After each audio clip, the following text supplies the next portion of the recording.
प्रयोगों के आधार पर शब्द कितने प्रकार के होते हैं। तो प्रयोगों के आधार पर शब्दों को हम दो भागों में विभाजित कर सकते हैं। पहला है विकारी शब्द और दूसरा है अविकारी शब्द। अब हम ले लेते हैं विकारी शब्द को। विकारी में विकार का मतलब क्या होता है? परिवर्तन, किसी चीज में परिवर्तन होना। तो वे शब्द जो किसी सिचुएशन में परिवर्तित हो जाते हैं उनको बोलते हैं विकारी शब्द।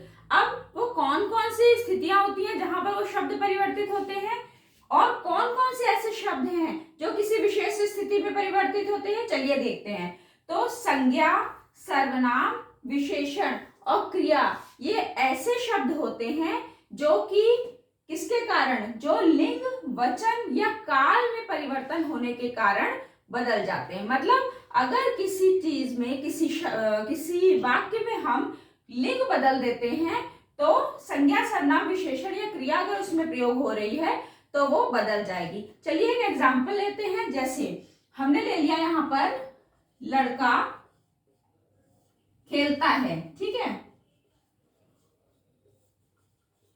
तो यहां पर हमने क्या किया, लड़का पुल्लिंग है। अभी अगर हम लिंग बदल देते हैं इसका तो क्या बोलेंगे, लड़की खेलती है, ठीक है।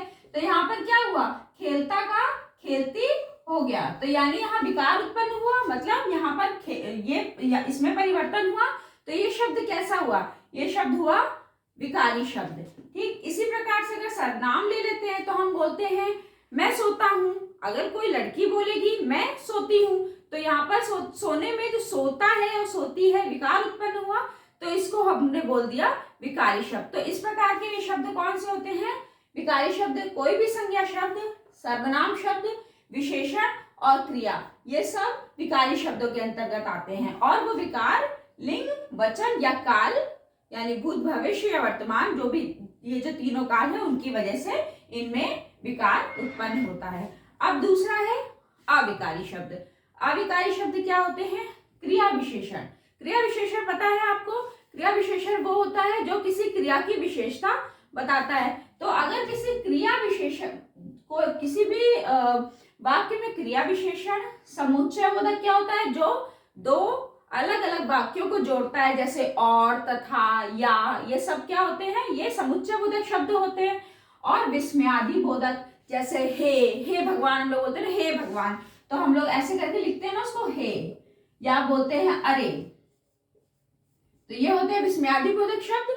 तो ऐसे शब्द जो क्रिया विशेषण है, जो समुच्चय बोधक है या विस्मयादि बोधक है, उनमें अगर हम किसी भी प्रकार का परिवर्तन उन वाक्यों में कर दें, लिंग, वचन, काल में परिवर्तन करने के बावजूद ये इन शब्दों में कोई परिवर्तन नहीं होता। जैसे हम अगर बोलेंगे हे राम, वो तो परीक्षा में असफल हो गया, तो हमने हे राम बोला। अगर कोई लड़की भी परीक्षा में असफल हो जाती है तो हम लोग यही बोलते हैं हे राम, वो लड़की परीक्षा में असफल हो गई। तो हे राम तो कहीं से, या हे शब्द तो कहीं पर भी परिवर्तित नहीं हुआ, तो ये कौन सा है, अविकारी शब्द, क्योंकि इसमें कोई भी परिवर्तन नहीं हुआ। जैसे अगर हम लोग कोई दो वाक्यों को जोड़ते हैं, जैसे वह एक अच्छा लड़का है, वह पढ़ाई में अच्छा है, ठीक है, तो हम क्या बोलेंगे, वह एक अच्छा लड़का है और वह पढ़ाई में अच्छा है। तो यहाँ पर हमने क्या प्रयोग किया, हमने यहाँ पर समुच्चय बोधक प्रयोग किया। और अब अगर हम यही चीज किसी लड़की के में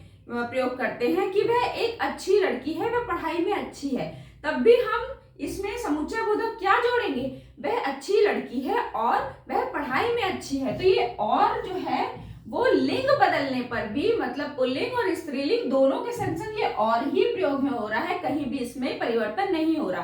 तो जिन शब्दों में परिवर्तन नहीं होता है वो होते हैं अविकारी शब्द, यानी कि विकार जहां उत्पन्न नहीं हो रहा है। तो कौन कौन से हैं वो, क्रिया विशेषण, समुच्चय बोधक और विस्मयादि बोधक जो शब्द हैं वो हो गए अविकारी शब्द। तो इस प्रकार से आज हमने विकारी शब्द और अविकारी शब्द जो कि प्रयोगों के आधार पर शब्दों का विभाजन सीखा। आई होप ये वीडियो आपको बहुत अच्छे से समझ में आया होगा।